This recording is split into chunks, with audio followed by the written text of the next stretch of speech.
عملت الكوكيز بطريقة سهلة وبسيطة جدا جدا، هتشوفوها هتعجبكم قوي. اللهم صل على سيدنا محمد. كوبايتين من الدقيق وهنحط عليهم ذرة من الملح، وهنا زي ما انتم شايفين كوباية عسل وهننزل عليها بالدقيق. يعني في النهاية ان الطريقة جميلة جدا جدا وهي وهنقلبها طبعا في بعضها وهننزل عليها ببقية الخليط. الطريقة دي بتاعت الدقيق دي جميلة جدا جدا، بتوفر عليكي يعني الكركبة في المطبخ بقى وكده، لما بتخليش اي حاجة تتبهدل منك خالص، هي بتلم الدنيا كلها. وهنا هنكون جايبين بيضتين 2 باكت فانيليا، وهننزل عليهم نقلبهم تقليبه كويسه، وهننزل عليهم على عجين او على الخليط اللي احنا عملناه. هننزل عليهم بقى كده كلهم ونقلب الخليط كله في بعضيه. يبقى المكونات بتاعتنا كلها عباره عن كوبايتين دقيق، ذره ملح، نص كوبايه من السمنه او الزبده، واللهم صل على سيدنا محمد، وكوبايه عسل، بس كده. والشوكليت شيبس دي طبعا احنا بنزين بيها، مش اكتر من كده، ان هي بتدي شكل وفي النهايه طلعت معانا احلى عجينه.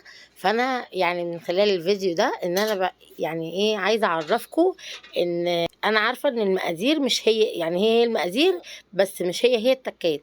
فانا حبيت اعكس شويه، بس في النهايه طلعت هي اللي احنا عايزينها، مش هنختلف عليها، كوكيز اللي احنا عارفينها وعايزينها، مش اكتر من كده. هتقولي لي عملتي كده ليه يا ام ادم؟ اقول لكم انا حبيت اغير الطريقه شويه. انا مشكلتي ان انا بحب افضل اغير في الحاجه، بس في النهايه بتطلع هي. انت ما بتعمليش اي حاجه غير انك بس عكستي. يعني مثلا نسيتي اي حد مثلا نسي، فهتقول كده خلاص الوصفه باظت مني هرميها؟ لا طبعا، ما ترميهاش.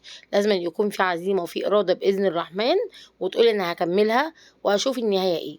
انا من النوعيه دي. لو حد قال لي عملت 1 2 3 وباظت مني، فانا لازم اعملها بنفس الطريقه بتاعته علشان اشوفها باظت ازاي او ايه السبب بتاع البوظان. فانا عملتها لقيت الطريقه جميله جدا جدا. الفرق بتاعنا من الاساس ان احنا كنا بنحط الاول اللهم صل على سيدنا محمد العسل والبيض والزبده، بعد كده الدقيق. انا عكست، انا حطيت العسل ونزلت بالدقيق. فهي الطريقه بصوا جميله جدا جدا، والطعم جميل، ما فرشتش مني خالص في الفرن ولا اي حاجه، هي بالعكس كانت جميله جدا جدا. بس هنا هقول لكم ملحوظه، انا ما اعرفش هي تعجبكم ولا لا.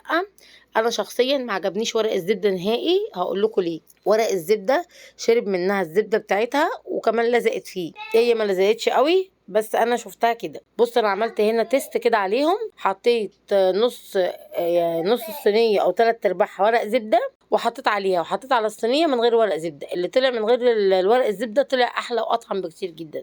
هو الطعم مش هنختلف عليه، بس اقصد محتفظ بالزبده بتاعته، انما ورق الزبده بيمتصها. اتمنى يا رب ان الفيديو يكون عجبكم وتقديمي يكون عجبكم. ومتنسوش اللايك والشير فضلا وليس امرا، واللي ما اشتركش يا ريت يشترك عشان القناه تكبر بيكم. اشوفكم على خير.